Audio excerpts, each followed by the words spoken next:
बीड लोकसभा मतदारसंघाची निवडणूक अवघ्या महाराष्ट्रात चर्चेचा विषय ठरली.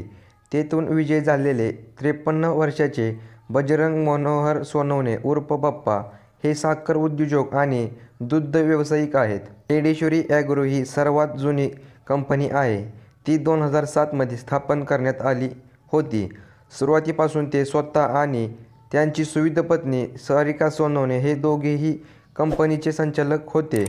2023 मध्ये त्यांची मुले गौरव, हर्षदा आणि सौरभ यांचाही या कंपनीवर डायरेक्टर म्हणून नेमणूक करण्यात आली होती. आधी दूध व्यवसायात जंग बसवल्यानंतर बाप्पांनी साखर उद्योगात पाऊल टाकले आणि केज तालुक्यात पहिला साखर कारखाना सुरू केला.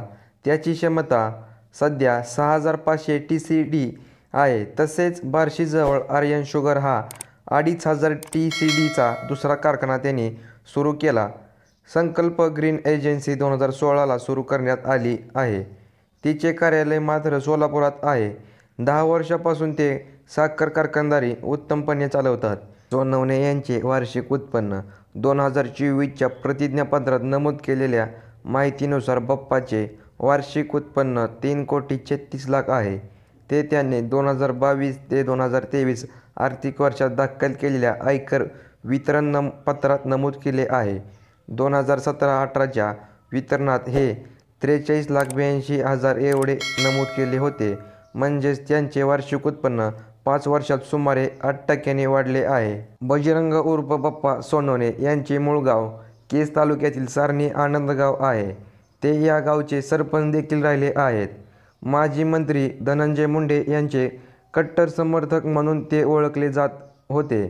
बाप्पांची राजकीय कारकीर्द जिल्हा परिषद सदस्य म्हणून सुरू झाली होती. ते राष्ट्रवादी काँग्रेसचे बीड जिल्हाध्यक्षही राहिले आहेत. त्यांची डॉक्टर मुलगी हर्षदा सोनवणे 2022 मध्ये केज नगर पंचायत निवडणुकीत उभी होती, मात्र तिचा पराभव झाला. 2019च्या लोकसभा निवडणुकीतही ते राष्ट्रवादी काँग्रेसच्या तिकिटावर बीडमधून उभे होते.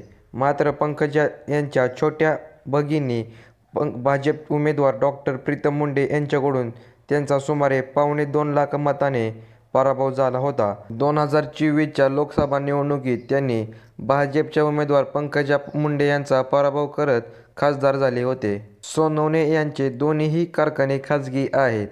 आर्यन शुगर माजी मंत्री दिलीप सोपल यांनी सुरू केला होता, मात्र तो बंद पडल्यानंतर 2022 मध्ये सोनवण्यांनी तो लिलावात विकत घेतला. पंकजा आणि प्रीतम या भगिनी वैद्यनाथ सहकारी साखर कारखान्याच्या संचालिका आहेत. हा कारखाना सध्या बंद आहे. बाप्पांच्या पत्नी सारिका यांनीही बीडमधून 3 अर्ज दाखल केले होते, परंतु 2 अर्ज फेटाळण्यात आले तर 1 अर्ज मागे घेण्यात आला होता. असेच नवनवीन व्हिडिओ पाहण्यासाठी आपल्या मराठी टाइम झोन या यूट्यूब चॅनलला सबस्क्राईब करा.